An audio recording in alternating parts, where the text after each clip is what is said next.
Okay, now we want to look at the relationship between type 1 and type 2 errors. We'll look at this graphically. So remember, type 1 error, we have that H0 is true. Our null hypothesis is true. And so if our null hypothesis is true, I could draw whatever that distribution is that goes with the null hypothesis. So H0 is true, and I'll make a bar graph here. If I connected it, it could be a histogram. I'm just trying to make my life easier. And so here H0 true. And here's our distribution of possible values that we could see. We run an experiment and we get some data. Okay, now these make up probabilities. If I start here at the left, I can ask, what's the probability of being at this number or lower and this number or lower and so forth, and I add those up. And let's just say we're looking at a hypothesis test, something like, H0, I don't know, we'll say that our average of our distribution, maybe mu, is equal to mu 0, Greek letter mu. So most likely, if we were saying that, then mu 0 would be there, and if we took samples, okay, right, we know we could take samples, look at the average, and we wouldn't get the average of our distribution all the time. It would be centered around our average. We've seen that, and we would get various different values. As we moved away from the real average, we'd have less and less possibility of getting those numbers. Okay. Now, in this case, I'm going to just use a one-sided alternative that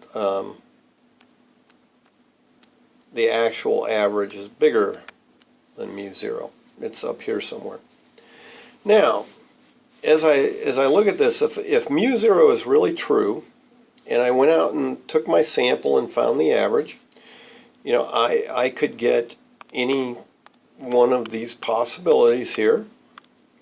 Okay, but if we look here, let's just say the possibility of being out here is alpha, and again for us that's usually 0.05, and then so to be out there is I have alpha to be this direction, I have 1 minus alpha, or it happens 95% of the time, 0.95.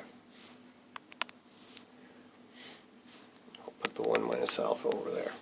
Okay, so if I go get data, and I get data out here somewhere, then I would reject H0. If H0 were really true, I just made a type 1 error. Okay, so this is where I can make a type 1 error. Now I only make that error if H0 is not true. So let's draw a little more here.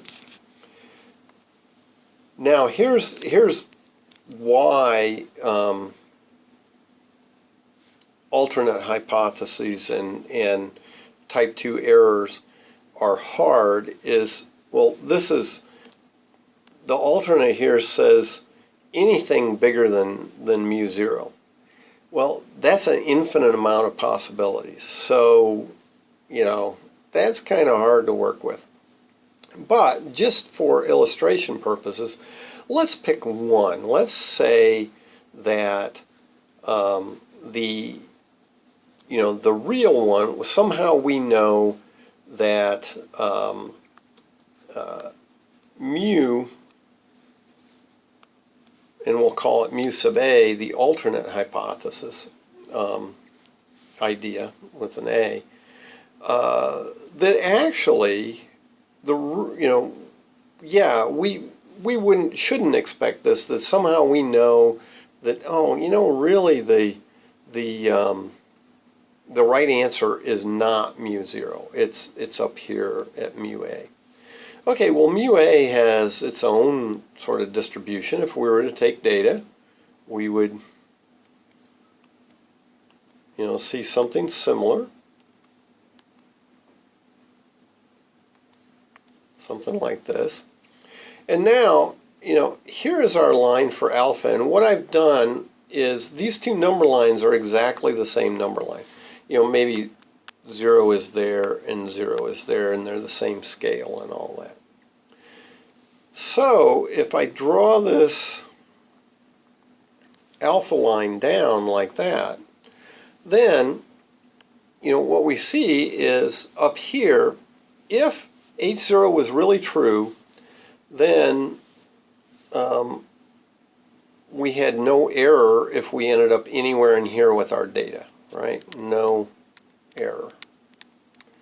Now similarly, if HA is true, or this particular one anyway, H0 is not true, and we end up anywhere out here in this stuff, see, this is no error.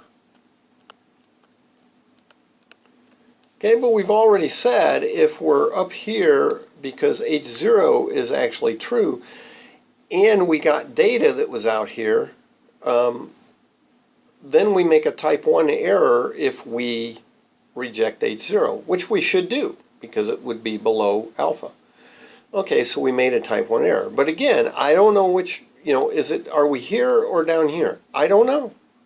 And again, this is one of the hard parts about this, is you have to be comfortable with that notion is I don't know the answer, period. I just don't know. I took some data, I had a null hypothesis, and as long as I follow all my rules, then what I do know is if I make a type 1 error, I should only make a type 1 error about 5% of the time under this. Okay? Now, what about a type 2 error? Well, a type 2 error would be if this stuff down here was really true, but I happen to get data over here, to the left somewhere, and so I failed to reject H0, then that would be a type 2 error. Okay, because the real world says, oh, I was actually here with this stuff down here with the alternate hypothesis, so that's a type 2 error. Okay, so I can either be right up here by getting data on the left side of this big line. If I get data on the left side of this line, if H0 were actually true, I won't make an error. If H0 is not true, oh, I do make an error, and it's a type 2 error. If my data are on the right side of this line, and H0 is true, oh, bummer, I reject H0, so I make a type 1 error. But if H0 is not true, oh, great, I didn't make an error. Okay, no error. All right, so I can, only one of these four things is going to happen. Either, no error because H0 was true and I did not reject it. A type 1 error because H0 was true and I did reject it. No error down here because HA was true and I rejected H0, so that's great, no error. Or I'm down here and HA was true, but I did not reject H0 because my data put me in the good spot over here, 95% spot there. So there's a type 2 error. Okay, so that's a relationship there. This line is that dividing line, but notice what happens if I move the line to the right.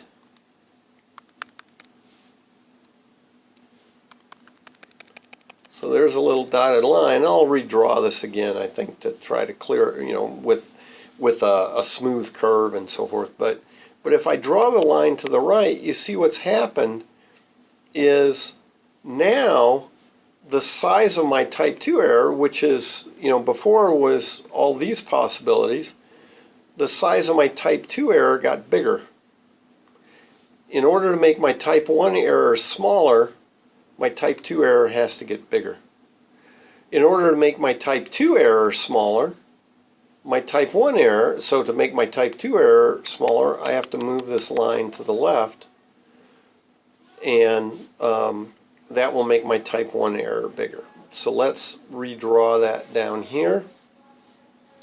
So our two exactly the same number lines. I'm going to just use a nice smooth, like a normal distribution here that we have in this chapter. And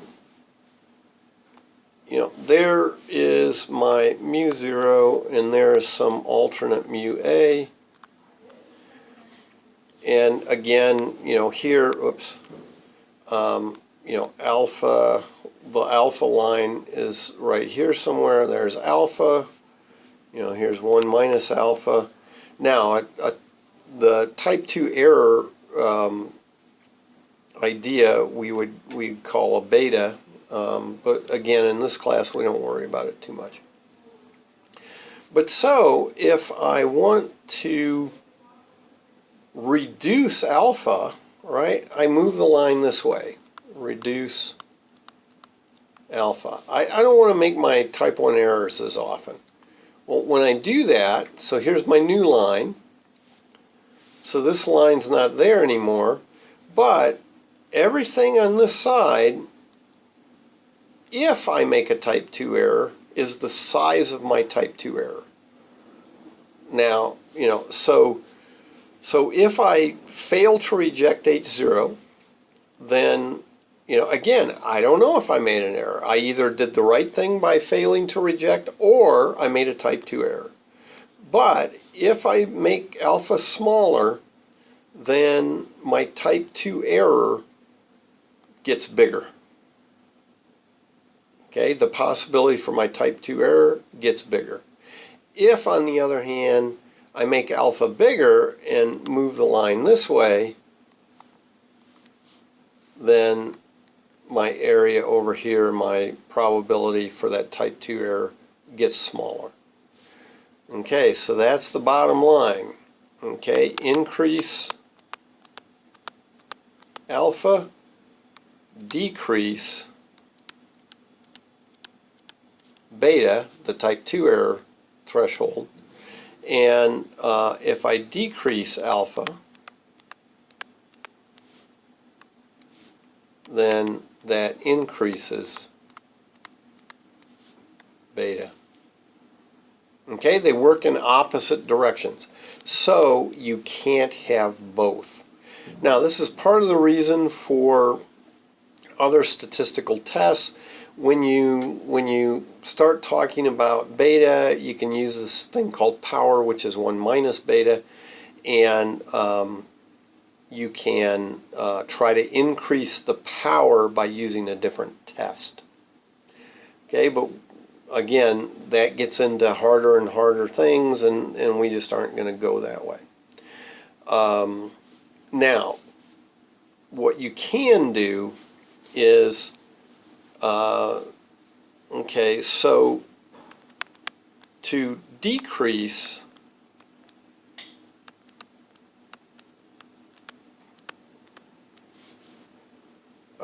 your beta without changing alpha, you must increase your sample size. has to happen. Okay, so if I want to decrease that chance of a type 2 error, but I don't want to change my threshold on my type 1 error, okay, that's the alpha, then I have to increase my sample size. And we'll add one page to get a picture of that. So here is, okay, there's mu0, mu-a. We do something like this. There's alpha, or our alpha line to make alpha over here. And so we see, oh, there's our chance of making a type 2 error, at least in this case for this very specific alternate hypothesis. Okay, now though, if I increase my sample size, then I'll try to fit all this on here. What happens if I increase my sample size? Well, there's still mu0 and there's still mu alpha. But what we saw in module 2 is if I increase my sample size, I make these distributions narrower. And I make this one down here also narrower if I increase my sample size. Oh, well now though, alpha, in order to have that same alpha level, because this is narrower, alpha is probably here somewhere, or our line for alpha, to make alpha. And notice what happened. Well, alpha is still the same size, but we've dramatically reduced how much area is over here to the left on this alternate case. Okay, so to get from here to here, I increased my sample size. And so in doing that, the key is I made this thing narrower, so alpha came with it. You know, it kind of squished it in, and so alpha came with it to make that same 5%, say. But by moving it over this way, well, even just that, if I move this over this way, right, my probability would get smaller up here to the left. But I get that sort of a 2 for 1 in that this distribution also got skinnier, and so much less of it is over to the left now. And so that is the key to trying to get a handle on beta, is just the bigger the sample, the better. Okay, and that's our relationship between our type 1 and type 2 errors.